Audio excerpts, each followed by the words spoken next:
Hi, this is Michael Wan, News Director for Radio Korea, and this is Culture Shock, where we talk about politics, economy, culture, and entertainment. And we also offer our opinion as well, right, Young?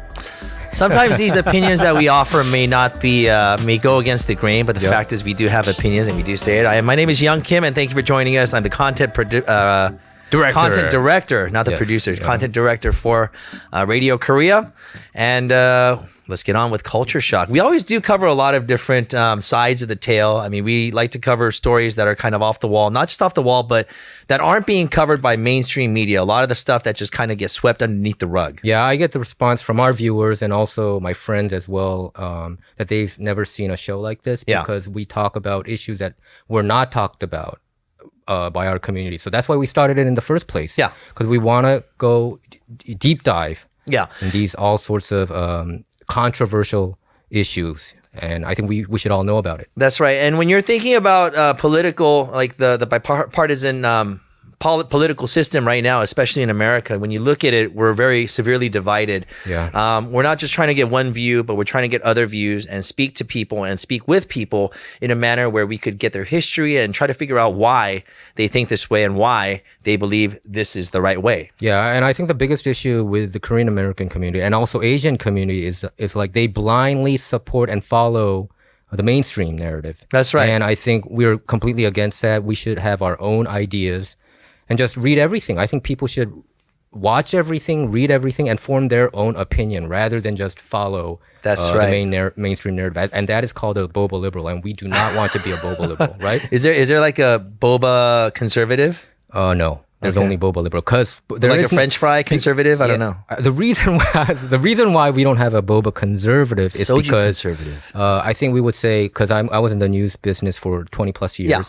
So if you look at New York Times, Washington Post, CNN, and MSNBC, NBC, ABC, CBS, they all tilt more to the liberal side. You could consider that sort of like a gang, you know? They're like a gang of enforcers that are kind of, pushing out the news for their... And same with the conservative sides, too. Exactly. So we're trying to kind of close the gap between that, right? Exactly. And we can remember back in 1992, the Korean American and the Asian community was attacked because of these mainstream of the mainstream media. So that's why we have to always be suspicious of what they report. And also how the city government or the county government set up a series of trials in order to make it, I guess, make the blame sort of tilt towards the Korean American community. Exactly. And it was a horrendous thing what we went through in 92, and we don't want that to repeat again. So that's why we want people to be aware.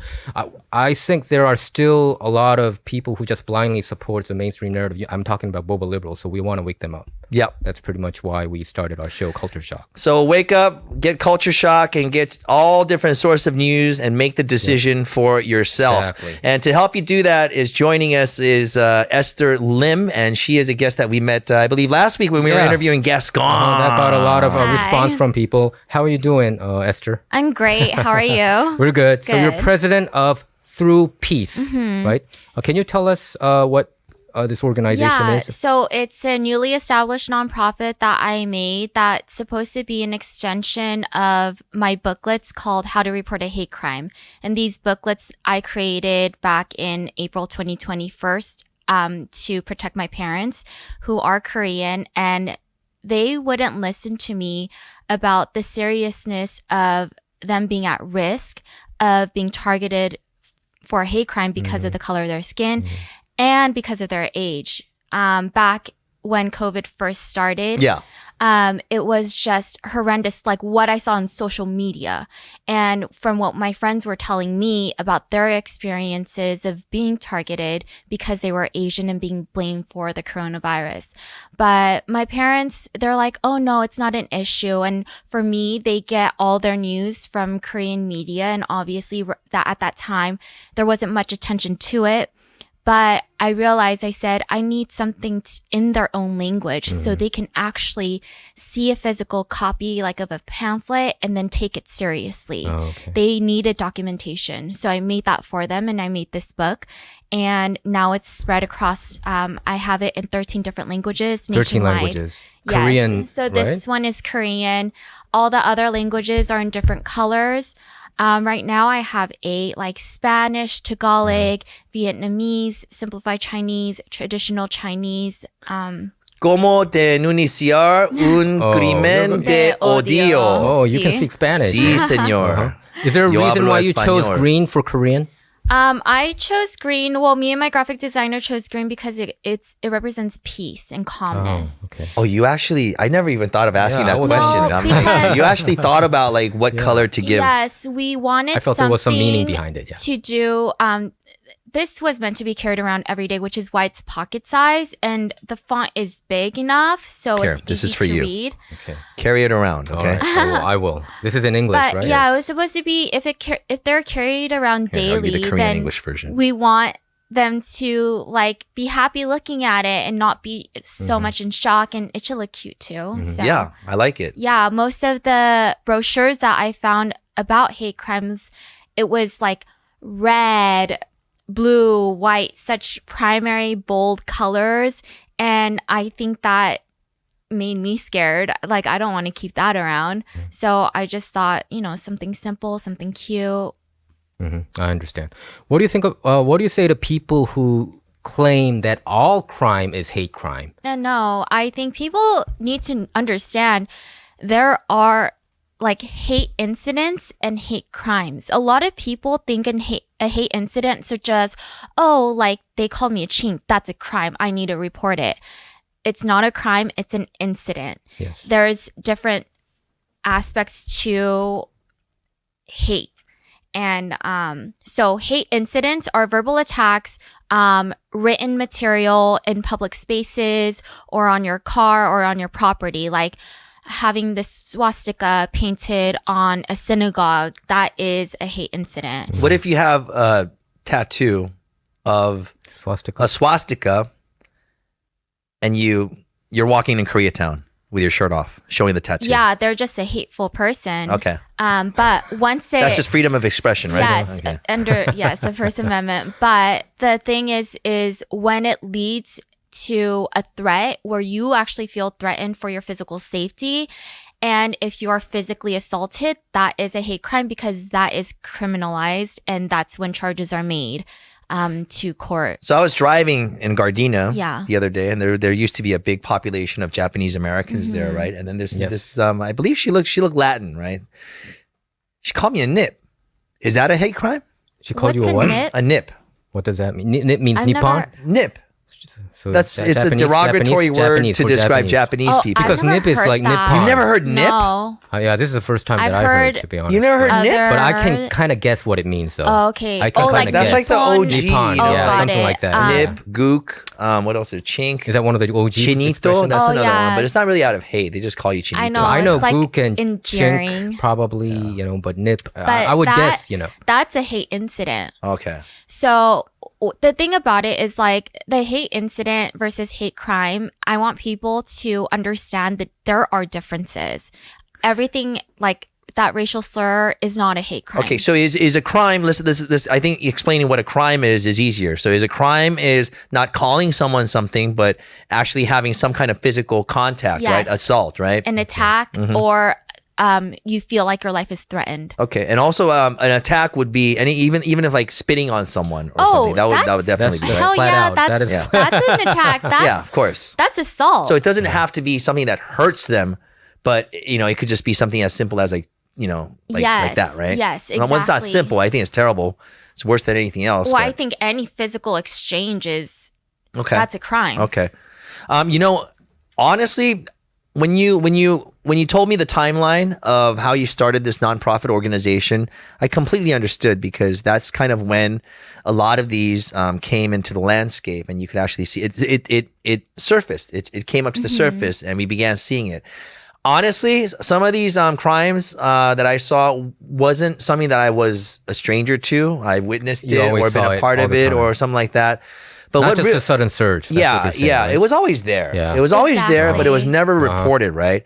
But these crimes against these old ladies and old folks that are just totally helpless, they're just minding their own business, and all of a sudden some guy just runs across the street and like tackles them, or like, hits them like, they're trying to hit a linebacker or something. We see that happen in downtown. And like these are in New old York. folks. Even if it's me, if I'm not Fran.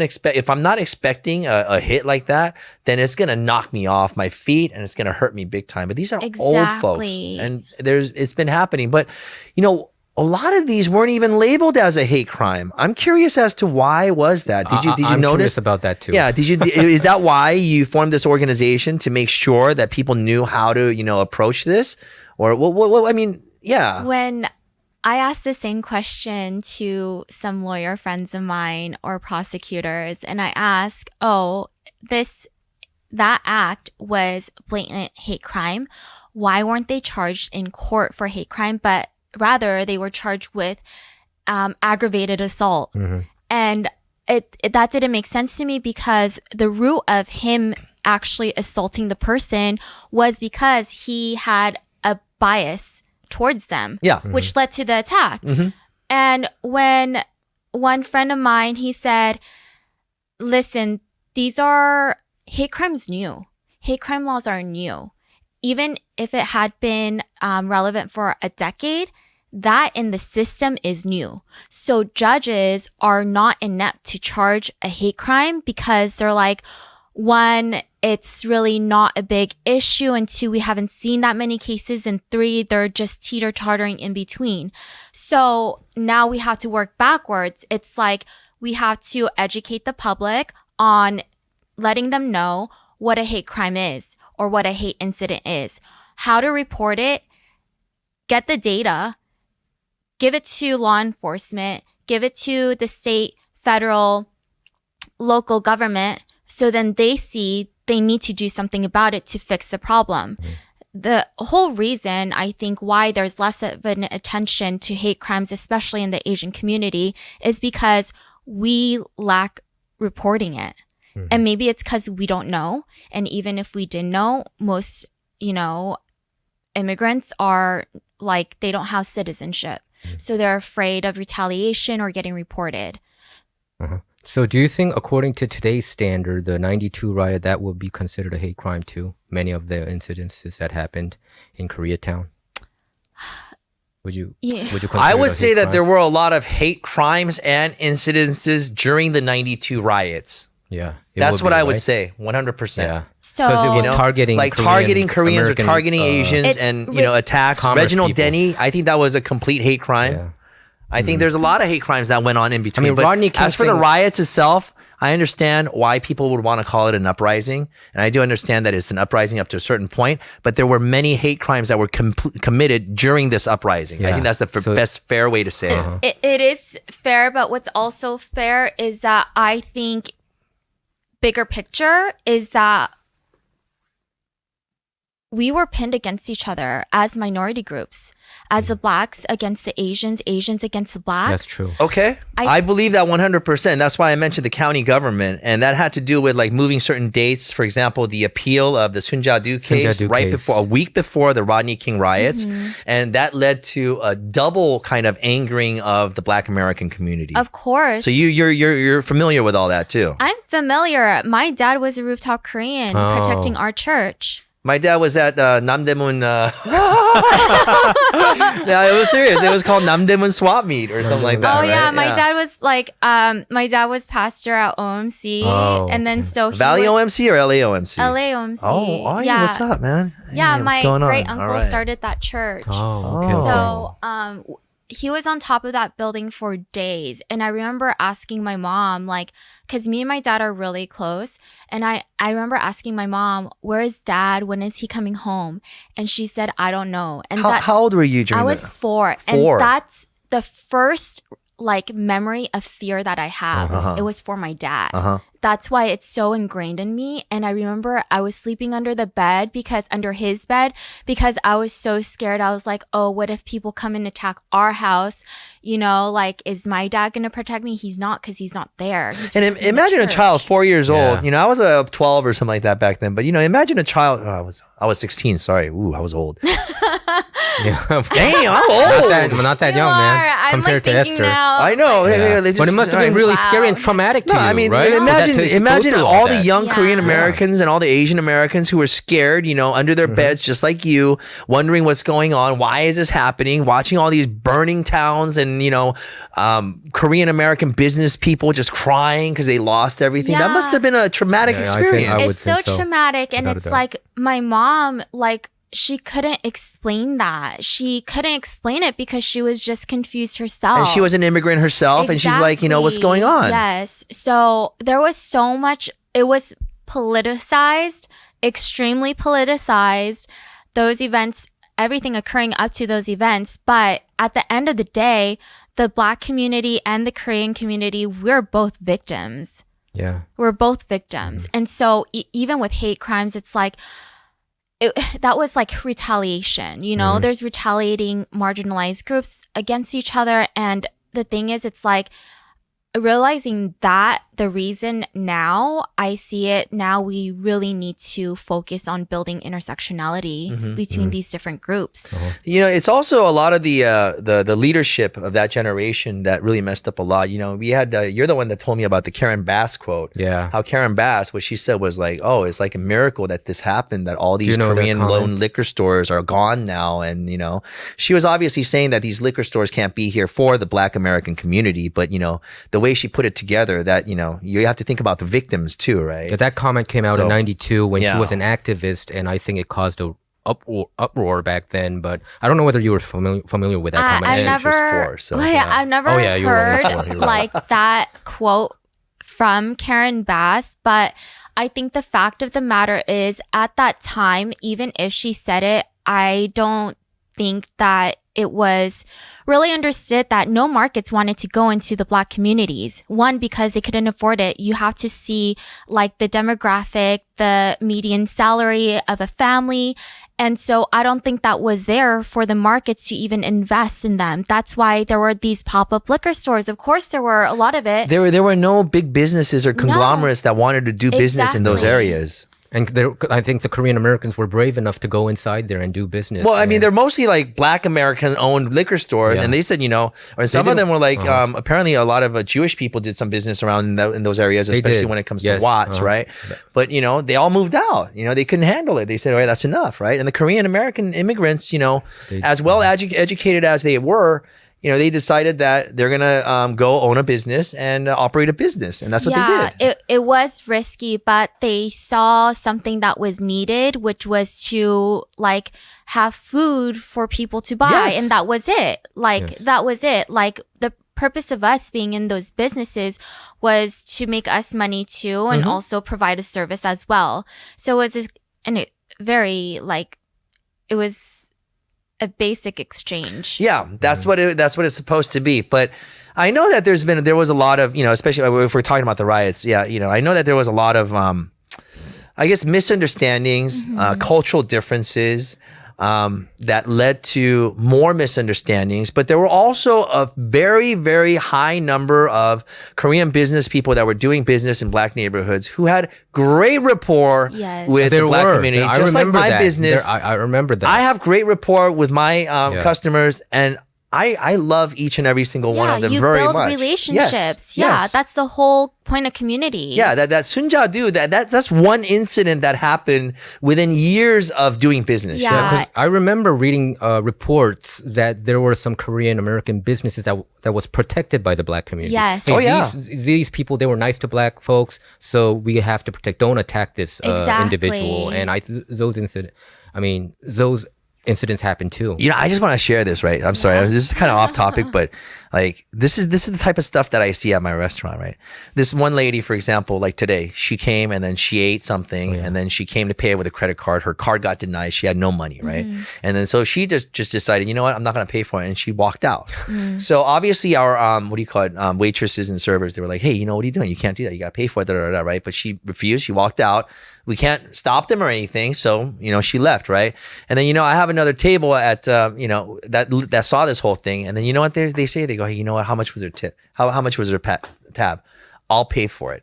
I've never seen anyone, any other race outside of, that neighborhood or whatever, offer stuff like that. And this is a very common thing. I see it all the So time. they would just pay for it. Yeah, of course. I'm like, hey, you know what? It's okay. It's all right. I don't take it. But the thing is that there's people out there that, don't want to see that kind of stuff and will rather pay out of their pocket to make sure a crime doesn't happen. That kind of makes your heart warm, right? When you see those. Of course. That's what makes me, Yeah. love the neighborhood and love the people. And there is always good people out there. Yeah. Always. Yeah. And we hope to see more of those. That's right. And that's why we're, talking about these subjects and trying to get these, things out there in the open to talk about our experiences too. So now back to the hate crime thing. So we did talk about some of the incidents that happened and how there were hate incidents and also hate crimes that occurred during the 92 riots. So let's pick up there. Okay. Yeah. So basically, because I'm a child of The riot generation. Yeah, the riot generation. It made me open my eyes and be culturally aware of the differences that we both experienced, both communities experienced of discrimination. And the thing is, I understand them. They've been suppressed for so long. Yeah. Like, one little spark could ignite a whole flame. And that's what happened. They were just fed up. They were done with. Do you think maybe like the Asian, I always ask like this question kind of, do you think the Asian American community, to politicians is a constituency, right? When they're looking at a district, it's a constituency. How many people are going to vote from there? How many votes am I going to get from there? Do you think maybe our Asian American community is a little bit too quiet? Of course, not a big percentage of Asian Americans vote out of because they either don't have a citizenship or whatever reason, right? But in terms of being heard, Martin Luther King has said that protesting is the voice of the what is it? The poor or like the unheard or something like that, right? Do you think it is time for the Asian American community to be more vocal, to get out there as a group and, protest, for example, how the Korean American community protested certain unfair, like unilateral decisions to put homeless shelters in the middle of K-Town or something like that, I think we do need to be more active in stating our opinion, be more active in the community, and be more active, yes, politically. That's the only reason why, we've become so quiet. And maybe it's because we don't trust, government agencies anymore because of everything that we've been through. Like, things have led us to become so quiet and so suppressed. And just make our dollars and just be quiet and enjoy it, right? Quiet. But then it's like, at this time, it's like people are attacking our community. We need to stand stronger. We need to make sure that we are present and we have a seat at the table. You work for George Gascon. Yes. I mean, well, not for, but you're Advisory. Under You're his advisory advisory. board you're an member. advisor for it, right? When George Gascon was here, we did ask him about the soft on crime. Are we too soft on crime? We did kind of talk a little bit about that, but doesn't that have something to do with that? Do you see that, like, maybe do you get the feeling that maybe like California has gotten, or LA County itself has gotten really soft on crime? So we have people that just think they're above the law or they're going to get away with it, and people are just acting however they feel like. Dude, we have a huge mental health crisis going on right now, but also people don't know how to behave correctly in society anymore. That aspect of having manners has literally gone out the window. With being soft on crime, I personally know that, yes, Gascon has charged fully to his full extent of whatever charges he can, but it's the judge and the jury who decides, like, if the charges are practical and if the case will go through. And so they are the ones who are like the last determinant of what charges are going through, right? If a charge is passed and a guy goes to jail for killing somebody, and then, the DA's prosecutor is like, okay, we're going to charge to the full extent, 10 years in prison, no bail, yada, yada. But then, and when they go to jail, they're like, there's no room for you anymore, so you're only going to do 1 year and then you're out. Yeah, I think that's wrong, right? It's completely I wrong. feel like but we then need more prisons, to be honest. I think we need more prisons, but the mainstream narrative is like we shouldn't have more prison. Isn't it important for us to have more private prisons? I think that's kind of Privatized prisons, right? Privatized Okay. prisons. You know, there are companies that do that, but I know that there was a wave of voice that were against it. But I'm kind of for it at this point because we need more prisons. They always talk about, like you said, mental health. I've been hearing it all the time. If I'm a criminal, I think I would love to hear that. I would love to hear the mental health I'm angle not of it. saying that people shouldn't be held charge. accountable. Everyone should be held accountable. That is, the purpose of having these government agencies and these law practitioners. But I think they're Where we're going to put them. where are we going to put them? Yeah. And it's like, okay, if somebody comes out of prison, he can't find work. If he doesn't have shelter, he doesn't have food, he doesn't have means to get clothes or anything, what is he going to do? So you're saying the bad cycle, right? Yes. So it's like, cyclical. how can we collectively, even in prisons, teach them practical vocational skills and help them change also their behavior in society to help guide them and live better lives. Mm-hmm. I always think people need second chances too. Even Mrs. Song, the one who killed Latasha Harlins, I think she... 투순자. Yeah, 투순자. But basically, I believe she needed to be held accountable for that. Oh, you're talking about 투순자 씨? Yes. Uh-huh. Well, it was the end result was a terrible tragedy, definitely. I understand. Some people have been criticizing her that she overreacted, but completely. But I think if you roll back the tape, it kind of tells a different story. I think because you see there's two different sides. Yeah, you're absolutely right. A life is not worth orange juice, but when you look at that situation, it was pretty apparent that she was pretty out of it. She was punched a couple times really hard. And I don't know if that had anything to do with it, but I think she might have feared for her life at that point. I don't know. I wasn't there. If I was that person, I would have handled things a lot differently. But the ruling is that what happened. And yes, the result is one very precious life was taken. And you can't do anything and about I do that. think that the court was politicizing that case. Yeah, but it was politicized. Yeah. And so, I think I have issue with that. Yeah. Yeah. So I understand. But I understand. I can relate to that thought of the idea that you don't want to send a guy off to prison just on his first thing, because prison has a way of turning people into a worse person. Yes. They pick In up all the America. worst stuff. Well, in America or anywhere in the world, I agree with that.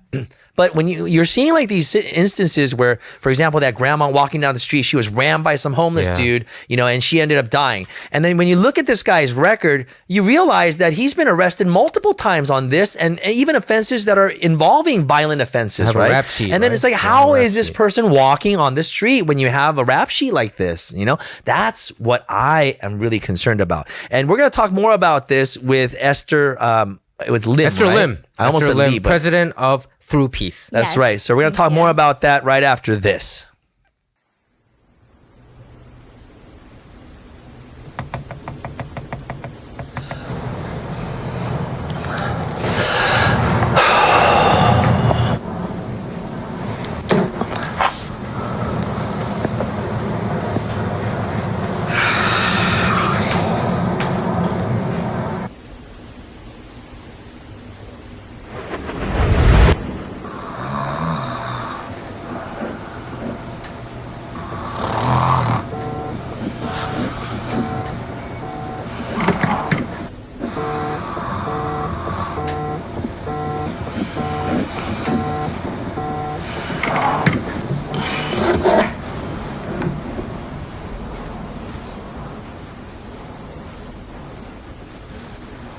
여보세요.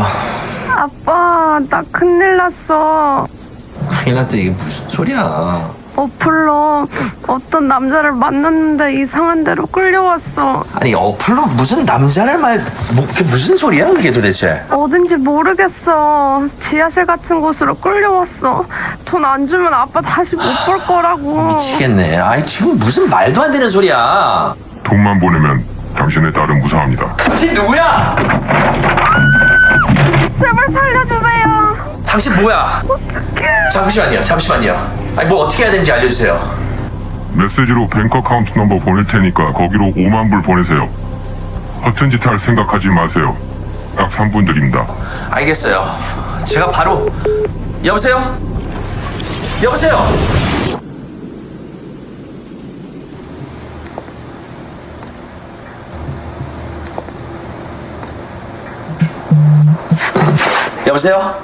여보세요? 저기요. 아무 메시지가 안 왔어요. 지금 당장 캐시 5만 불 준비하고 내가 다시 전화할 때까지 기다리세요. 네. 지금 당장 준비할게요. 근데 내 딸 목소리 한 번만 들려주세요. 아빠, 난 진짜 너무 무서워. 빨리 와. 너 걱정 말고 가만히 있어. 아빠가 할 거니까 울지 말고. 알았지? 아빠 어디 가?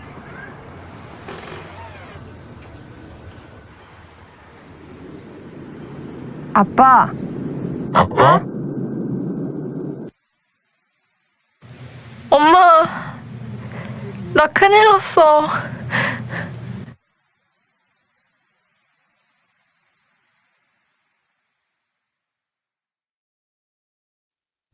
That was good, man. Hey, that was the world premiere. So Michael great Wan actor. was the voice of the kidnapper. I know, I did. He was the. Yeah. Sounded real, right? What was it? 5만 불을 준비하십시오. I forgot. That was him.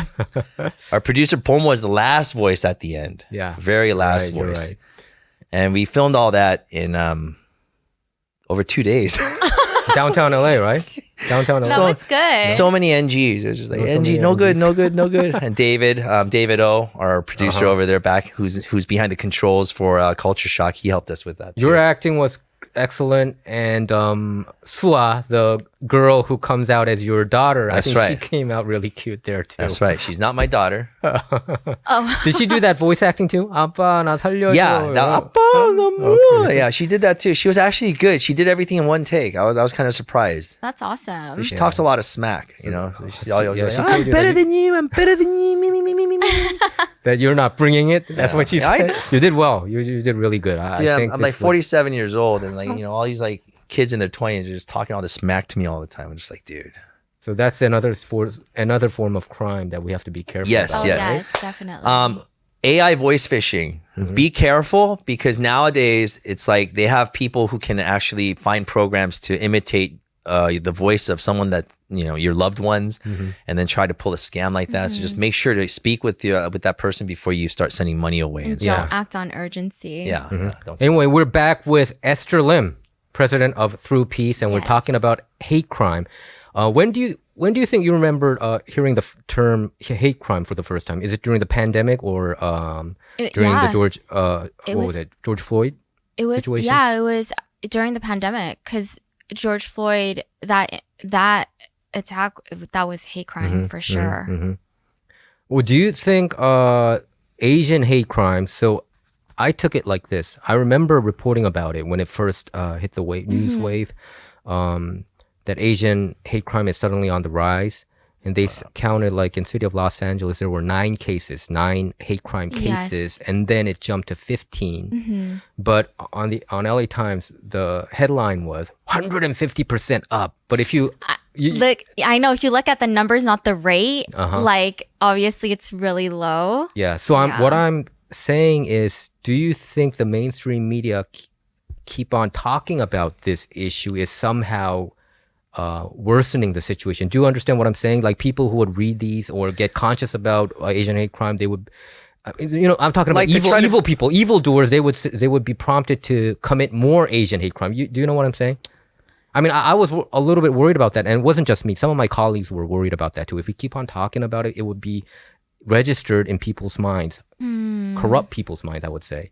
So like people who might not have been, it might be like a power of suggestion to people or would be criminals that are Yeah, and also at the same here's time, a new target, like and something like that? Yeah, and we touched upon it that this actually happened decades ago. Right. It happened all the time. Why all of a sudden are they talking about it in 2020? Is it because is it to fit the narrative that America is like systematically racist and stuff? Exactly, white supremacist. And I lived in the countryside, and I've never seen a white supremacist in my life, to be honest with you. I lived here more than 20 plus years. So is this some kind of a narrative that the mainstream elite media is trying to create? Because that was the impression I was getting. Do you think the media is involved in trying to kind of like create more narrative? Do you understand what I'm saying? I understand. So what I saw, during COVID, especially 2020, when I created these booklets, I created it because mainstream media was not picking it up. Okay. I wanted to protect my Korean community so that they understood how to report it, because the importance of collecting data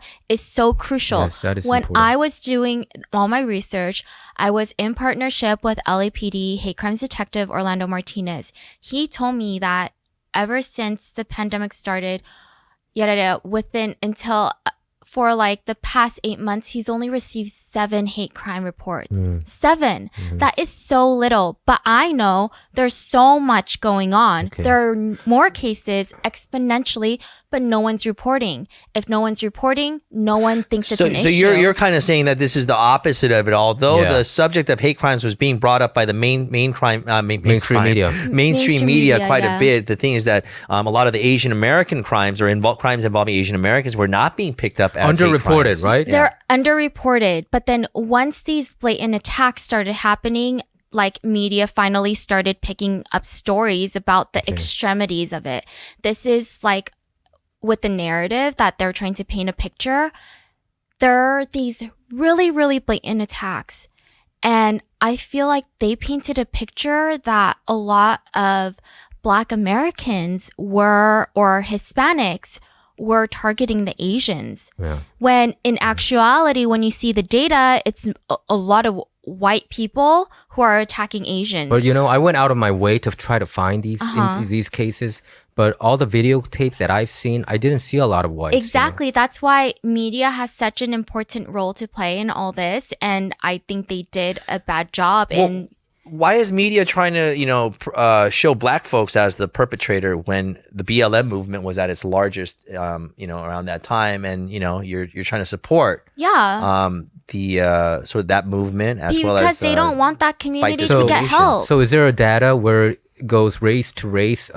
Who's the perpetrators? Their ethnicity? Yes, I believe LA Human Relations Commission has that, and also Stop AAPI Hate has that report as well. AAPI and hate. according to that, which race attacks Asians the most? Are you saying that it's Caucasians? I don't think it is. I think 2 years ago when I looked it up, it was white. Really? It was white people. And also, let me insert this. Asians, our rates are going up with hate crimes. And incidents as we're committing? That we're usually the we're victims, right? I don't see Asians being the perpetrators. No, well, some, but probably very sometimes few, we do, but we're mostly the victims, right? I'm just saying that the number one targeted race of hate crimes are Black and Hispanics. Okay. For race, they're still number one. We're still like in the bottom. Is it because of in the middle? Is it because of population? Yeah, wise, just or by are you talking about alone, ratio wise? It is population, but if you still think about it, they've always been the number one targeted victims of hate crimes. So I think I read one data from the Justice Department, and according to that, so this is according to what I read, Asian victims by blacks, compare that to Black victims by Asians. Oh, come on. I read. I know, but you know what I mean? That's like, it's like no 80 times comparison. higher. That's no I mean? comparison. And I think there has been some YouTubers who talks about these specific situations where there are YouTubers saying, "Hey, it's a Black community who's not all, but some, certain amount of Black community that's targeting Asians." And when we see all these videos, I went out of my way. I know NBC, especially NBC report, they always try to say that it's the Caucasians who's doing all these violent crimes against Asians. But when I actually try to see all the videos, I have yet to see one, to be honest. I have yet to see, probably I missed all of that. but it's usually a different race. It's not the Caucasians who's perpetrating these crimes against Asians. I can't find right? those Did you videos see? either. But And when people say, oh, according to data, especially when the mainstream media says it's the whites who's causing the most crimes against Asians, it's hard for me to just take it as it is. Of course, but then that's like where I'm saying like mainstream media, and it's very dangerous how you portray things, because all the hate attacks that we've seen is a lot of Black, brown against Asian, right? But then in data, it's not the Black and brown people that are predominantly targeting Asians. It's mostly white people. So it's like, where's the story with that? So that's where it's like painting a picture, changing the narrative, and it's pinning us against each other yet again. Yeah, it is. But just, you know what, just like, you know, from personal experience, like I've had a lot more incidents involving race with other minorities than white people. I grew up in some of the whitest places, like, and I think I was called a lot of names. By the white kids? Yeah. Okay. I mean, but you know, we're kids. You know, flat face, chinky eyes, flat nose. You should say something back, you know? I say, yeah, big eyes, white guy, big nose. You know, that's all I have to say. What am I going to say? No, I just got in fights. That's what I did. I just kicked their butts. That's what I did. Who didn't? Yeah, but you know what I mean? It's like that. But I from as an adult, I think I get a lot more from other minorities. And that's see, I don't know. It's just weird how like, you know, the statistics are so different. I covered a lot of politics, for decades, and what I see is, I know the mainstream kind of paints like, you know, white supremacist, swastika, Nazi. I've never seen one in my life. Probably they're privately like that.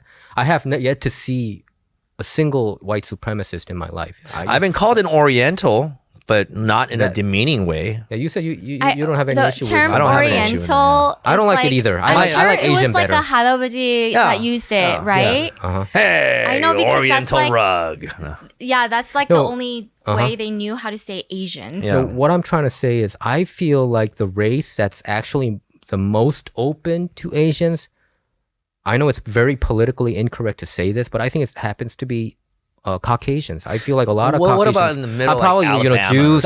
When I'm saying Caucasians, the people who look kind of white. I think because David Ryu was voted in, you know that, Los Angeles City Council member, and it was a predominantly white area. And also we have John Lee from the Valley, LA City 12th district, and he's also voted in by predominantly white area. But if we try to model vote, minority myth. Maybe I'll look at I'll run for Inglewood or something. You know? Look at Model Koreatown. minority myth. Yeah, like why not? Yeah, Koreatown, we have a lot of blacks and Hispanics here. Actually, more than Asians, right? But you know, our it's producer, hard for us to most of vote the them in. majority of his friends are like all black folks, apparently. Oh, okay. Yeah, right. All of his friends, actually. Yeah, I mean, so no, I'm saying like we can't paint all Caucasians like they're white supremacists. That's No, you we can't. You shouldn't. can't. I don't know how. I'm kind of like a little bit questionable. I find that questionable too. Maybe it's California. Maybe we're not counting Central California, or maybe it's like the whole entire country, and we're not, counting like the central regions. I don't know. Even Michelle Steele and Young Kim, they're also living in predominantly white area, and they voted Asian candidates. So what I'm saying is, I feel like they're more open.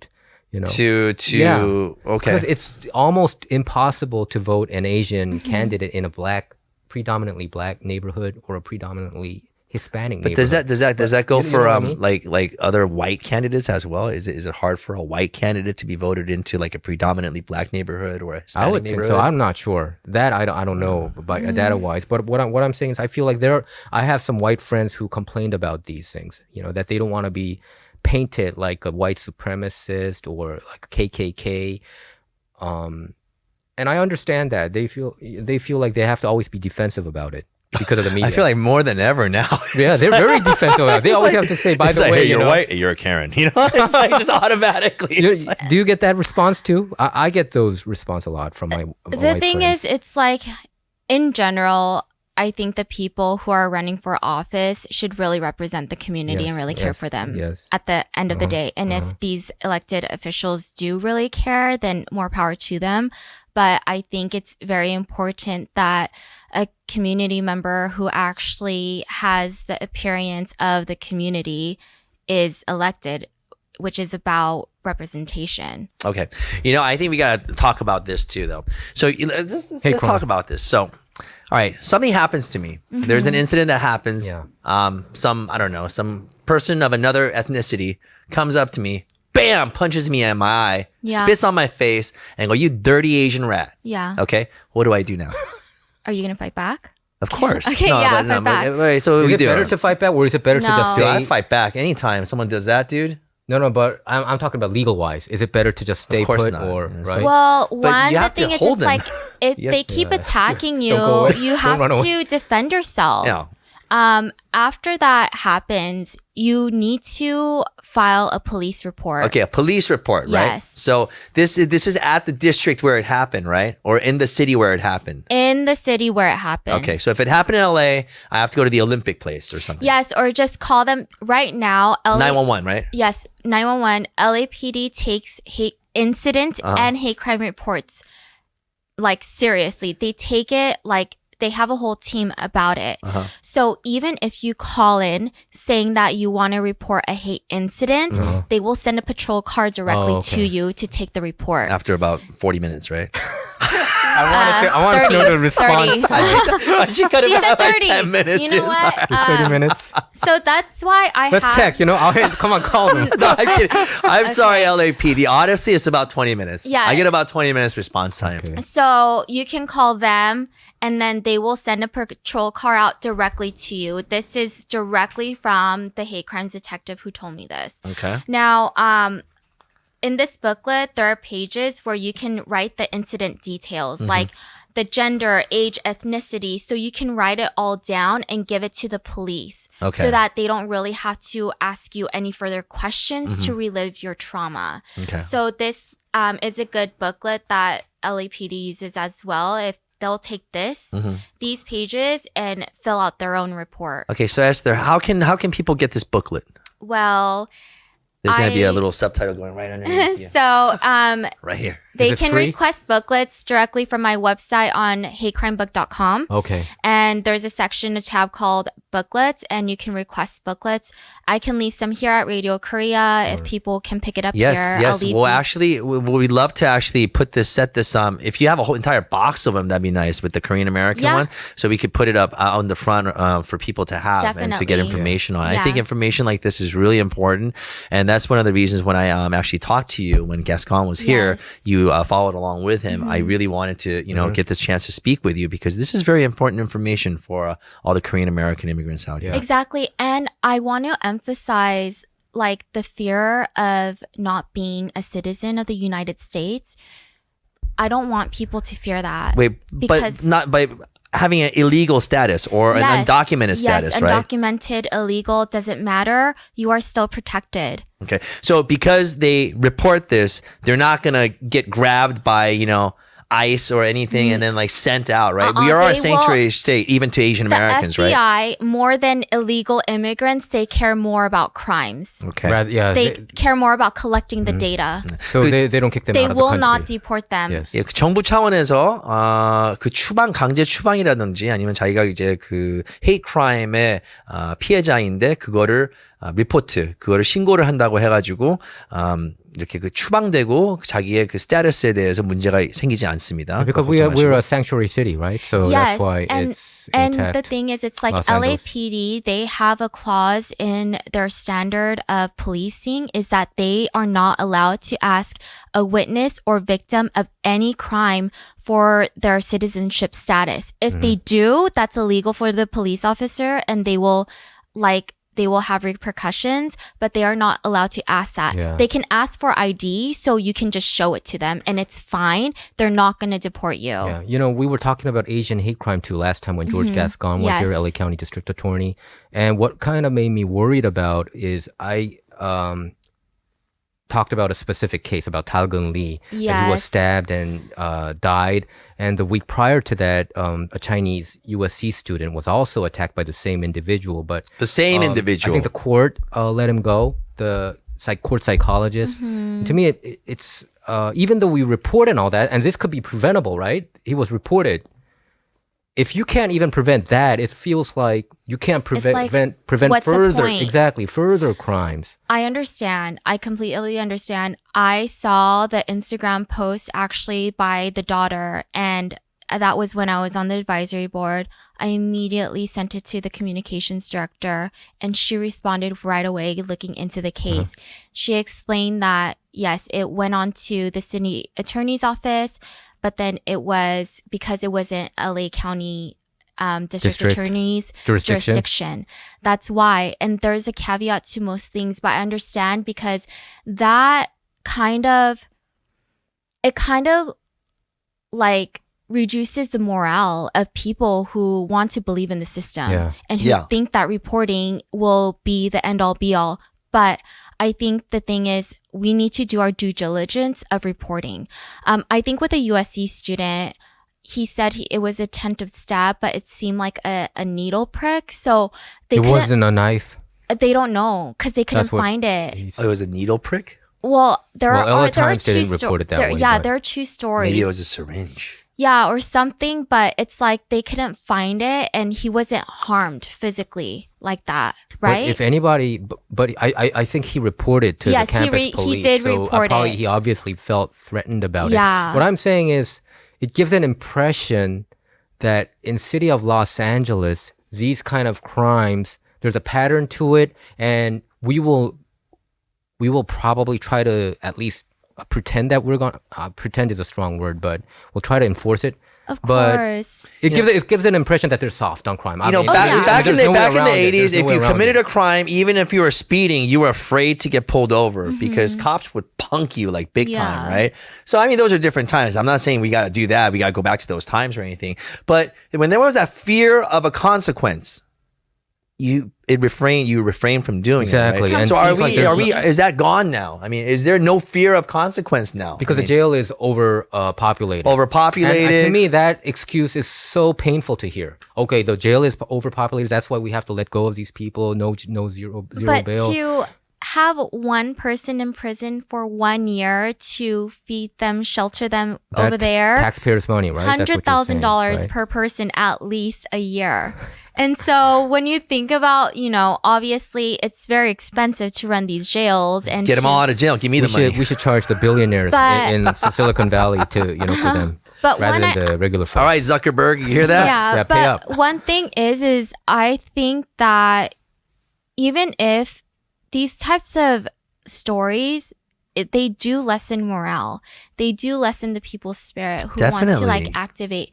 But I believe that we still have so much data to collect we're going to get there eventually, but it won't happen quickly because our government system is so old and it's been running in one way. And now having to speed things up and redirect things to make sure that people are really held accountable and to prevent more crimes, things need to change, but they do take time. Mm-hmm. And I don't want people to be less spirited and to not reporting because of stories like this. We should still do our part. Exactly, that's what you're saying. We have to. So when did you start this booklet? I created the Korean version April 2020. April 2020? Mm-hmm. This is been like 3 years. So how many reports did you get so far? I mean, from this booklet? I was just wondering. I don't take reports. I lead people to report to the contacts page. Right. So one is 211 LA. Mm-hmm. They are a nonprofit. And they take hate incident and hate crime reports. They also provide language services. So if you call them and say, I need someone who speaks Korean, they will connect you with somebody who can help be a translator. And also they will provide you with a care coordinator who will work directly with you and give you referrals to get the mental health care, apply for victim compensation. Yeah. There's a lot of that. Yeah. So there's 211 LA, there's Crime Stoppers, which is, run by LASD, the sheriff's department, but it's a different department of like their nonprofit. Mm-hmm. So you can report there anonymously. Got it. I have a quick question over here. There's a section here that says remedies, and it shows you all the different things that you can do. Remedies. Relocation, compensate for income loss and things like that. There's a number. There's all this information, and it tells you that evidence is required to be eligible for compensation. Mm-hmm. So you have to document it, which is a police report, right? Yes. But for property and monetary loss, it says that you can sue an individual in a civil suit. Now that you have to get your own lawyer for this, right? Okay, all right. And that does cost money. Yeah. But right now it's not covered by California state. It's not. It's not. So it's coming out of your pocket. Yeah. Well, I mean, you're going to sue for. I think A you civil can get compensation if you need security cameras installed or like doors Really? like redoing the doorknobs, whatever you call it. So like providing those little securities, like I believe that can be compensated through California. But the caveat to this is every state has different compensation remedies. And I think this is the most important part here. Page 6 and page 7. Prevention tips, as well as when you facing an finished reading attack. all of it already? No, I'm just looking at what's covered in here, and that's the most important thing: prevention. If you have to be aware of your surroundings, you have to, when you're walking out of the house, just make sure that there's no strange or weird individuals that are in range that could do something to you. And I think in this day and age, especially if you're living in the city, this is something that you have to be concerned about. Exactly. Be aware of your surroundings, number one, and number two, you also have to have information on what to do and also how to prevent it. How to walk away from a situation, you know? I mean, prevention is the best remedy for any of these things. Exactly. So one, it sucks that you always have to stay alert and be on the defense, but it's also good. Like right now, this world we're living in, we have to be that way. You know, that's why I because always say Korea is so awesome. It's like such low crime We were rates. in talking Korea. about it. A and then woman he could said he walk wants to go around back to drunk in Korea. the middle of the night He at wants to go 2 back to a.m. I don't Korea recommend because it, of but that. you know. Yeah. I wouldn't. I mean, but what's so heinous about these reports is when we see these video contents on the internet, they're usually sucker punched. You know, these like gangsters punching the gigantic heck out of guys, these too. old ladies. It's usually females. You know, these That's these fucked up. cowards. Yeah. And it just angers me to see all these things, all these heinous things happening. I know. I am very like empathetic person. I cried in the middle of the night when I saw all those videos. I couldn't go to sleep. And so when I thought, I'm like, I need to do something about it, that's when I started creating these booklets in my parents' kitchen. And it has like OC contacts and Yes. LA contacts Which too. cities are the worst? Is it like San Francisco and New York? Usually it Yes. seems like those videos are Greater coming Bay from Area, those like areas. Oakland and New York. See, everything's decriminalized in Frisco. Oakland, Frisco. Well, Yeah, I mean, they have high Asian population there. oh, they very much do. Yes.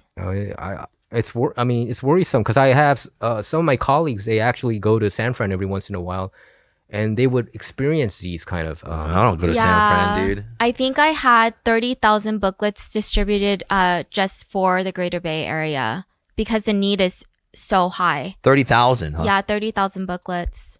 I mean, it's not just hate crime. I think there's all sorts of crime. When I'm talking about my colleagues, they would go there and they would Cars smash their broken cars into. broken into. You're right, and they're getting Yeah. wallets stolen. It seems like every single one who goes there, they all have some kind of these stories. Yeah. And I guess we're just living in that kind of time. And I'm just thinking, you know, as time goes by, I feel like the law enforcement, they would have better tactics to contain these crimes, but it seems like it's getting worse and worse. I think a society behavioral problem is getting worse. Like Societal people are more degradation. brazen. Yeah. You know what? This is what we should do.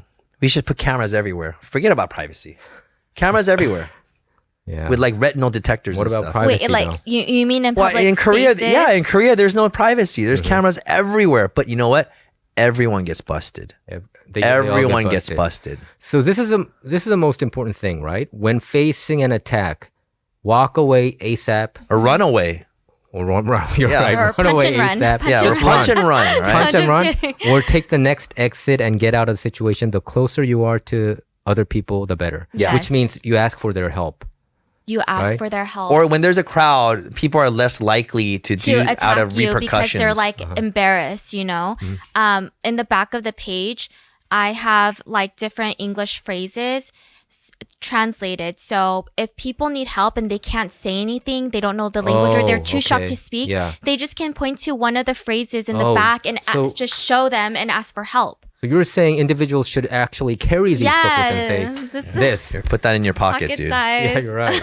Okay. Yeah, this is you a don't very need to useful say booklet. anything. You just need to point Okay. and get help. And how can we get it one more time? Can you explain it to So us? there you can Contact number request or- booklets at hatecrimebook.com and I'll leave some here at Radio Korea as well. Thank you. All right, sounds great. Once again, that website is www.hatecrimebook.com.